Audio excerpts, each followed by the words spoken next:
Today we'll be learning how to do close reading using annotations. And an annotation is any marking that you make to a text. So today we're going to use 1, 2, 3, 4, 5, 6, 7, 8. We're going to come up with 8 annotations that we can use.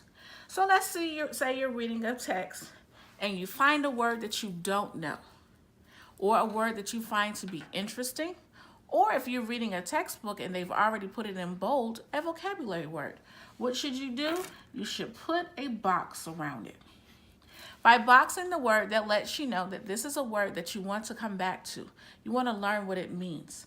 Some people, when they put a box around it and they go look it up, they then draw an arrow to the margins and they write the definition in the margin. That is how you can use your box for vocabulary. Another annotation you can make would be something that you consider to be an important detail. Anything that's important, we're going to put a star by it. Stars stand out, and you put your star in the margin because it's important. If it's a big or main idea, go ahead and underline that. It could be one word. It could be several words. It could be a few sentences put together. Anything that's a big or main idea, you're going to underline it. But let's say you come across something that you don't understand. Next to that passage, go ahead, put a question mark, so that when you get to class or when you get to discuss this text with somebody else, you can ask some questions. In my margin, I like to write what my questions are. I don't understand why this character is so angry. So I might write, why is he so angry? Or if I'm reading my science textbook and they're asking a concept, telling me a concept maybe about atoms, and I don't understand how they got the number of atoms that they got, I would write the question mark, and then in the margins I would put, how did they come up with this number of atoms? If you write your questions down, you have a greater chance of having a meaningful participation in the class discussion the next day. But let's say you made a connection. You were reading and something touched you. It made you think of something else. So go ahead and put the infinity symbol. It looks like a sideways 8. Some people call it links, like chains, and they're making a connection. So let's talk about the 3 types of connections you can make. When you're reading, you can make 3 types of connections. There's text to world.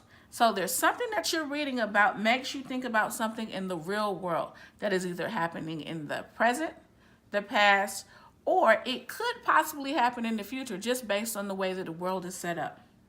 Then there's text to self. Something you were reading made you think about something that's going on with you. For example, let's say you have a character who has a father who's angry and he yells all the time.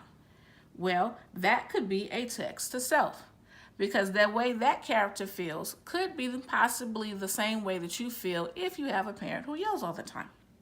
The next one is text to text. So you could be reading 2 passages, and the 2 passages have similar themes or similar topics or ideas. Or text to text could be, hey, what's going on in Romeo and Juliet reminds me of what I read in West Side Story. And you can make the correlation between 2 different texts. So that's what it means to make a connection. There are 3 types: text to world, text to self, and text to text. If you find something that you're reading and you like it, of course, put a check mark. That's definitely not a check mark. That's a plus sign. Put a plus sign, or some people do put a check mark. That means they agree with what they're reading. If you don't agree, some people put the minus, or they put an X. Okay? That means I don't agree with what the author is saying right here. And if you're surprised by what you read, you put the exclamation mark. Okay? That's something that was shocking to you.